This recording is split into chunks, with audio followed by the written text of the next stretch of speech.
Family members ইভানের কাছে আগে জানতে চাই, ফ্যামিলি মেম্বার্স আছে তো হ্যাঁ, ফেসবুকে নাকি ব্লক করা? অনেকের সাথে অ্যাডই নাই, বাট মানে ইউনো যেহেতু আমরা পাবলিক ফিগার, সবাই তো দেখে নেয়, হাইড করারও কিছু নাই। বাট আমার অনেক ফ্রেন্ড সার্কেল আছে আচ্ছা, আচ্ছা। যাদের ইনস্টাগ্রাম অন্য নাম দিয়ে খোলা। আমি বলছি যে এই নাম দিয়ে কেন খুলছস? বলে আরো বুঝোস না, ফ্যামিলি সবাই তো ছবি টবি দেখে রিয়্যাক্ট করে, এই জন্য অন্য নাম দিয়ে খুলছি। ছবিগুলো আমি একটু দেখতে চাই। ফ্যামিলিতে এমন অনেক ঠিক আছে, দেখো। আবার এমন অনেক মেম্বার্স তো থাকে দূর দূর সম্পর্কে, যে তারা হয়তো বা স্বাভাবিকভাবে নিতেও পারে না, একটু বকটকা দিয়ে ফেলে, ওনাদেরকে কিন্তু ব্লক করতে হয় আসলে। জীবন ভাইয়ের কি অবস্থা একটু শুনি। আগে বলেন, ভাবি আছে ফেসবুকে আপনার? মানে আমি নিজেই ফেসবুকে এখন নাই, তো মানে খুবই কম অ্যাক্টিভ আর কি। ওই নতুন অ্যাকাউন্টের পরে আসলে অনেককে অ্যাড করা হয় নাই। সো আমি তো মনে করছিলাম আপনি আমাকে ব্লক করে দিচ্ছেন, না না না, তারপরে দেখি আইডিই নাই। আমার যেটা হচ্ছে, আমার মা মাঝে মাঝে আমাকে হোয়াটসঅ্যাপে বলে আমার একটু অ্যাকসেপ্ট করো তো। আমি বলি, ঠিক আছে, পরে আর করি না।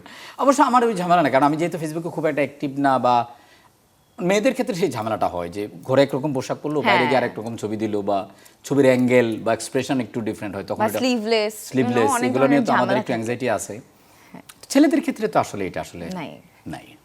তো যেটা জানতে চাচ্ছিলাম, আমি তো শুরু থেকে ক্রাইসিস নিয়ে কথা বলছি, ডিম লাইট নিয়ে কথা বলছি, যে ডিম লাইটের গল্পটা নাকি মিড লাইফ ক্রাইসিসকে ফুটিয়ে তোলা হয়েছে এর গল্পতে, এবং যেটা গতকালই রিলিজ পেয়েছে এবং অনেকে হয়তো দেখেছে, তাদের কাছ থেকে শুনছি। আপনি যদি একটু বলতেন এই বিষয়ে। আমি মানে স্টোরিটা না বলি, তাই না? স্টোরি বলার দরকার নেই, কারণ স্পয়লার দেওয়া যাবে না। স্পয়লার দেওয়া যাবে না। আগে নামটা নিয়ে বলি।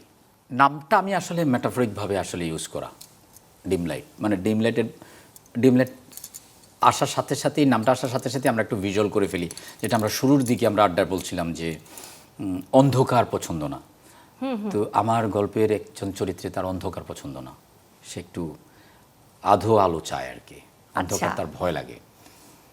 এইটা একটা জিনিস, মানে দুটো জিনিস। অন্ধকার যেরকম আপনাকে এক ধরনের ভয় তৈরি করে, আর অনেক আলো, এই যে এখন যে আলোটা আছে, এই আলোতে কিন্তু আপনি খুব বেশি সময় থাকতে পারবেন না।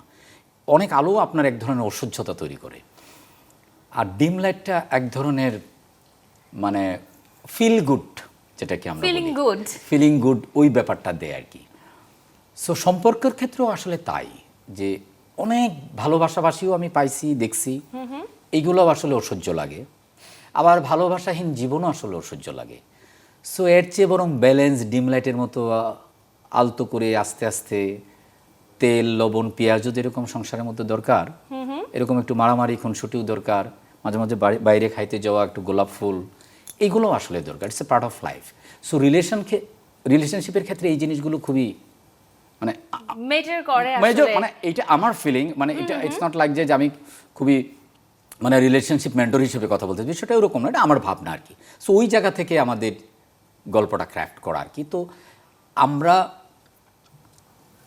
ইভানা এখানে আছে, তো ইভানার চরিত্রটা যদিও অনেক সিরিয়াস এবং ইমোশনাল, এবং অ্যাট দ্য সেম টাইম অনেক বোল্ড।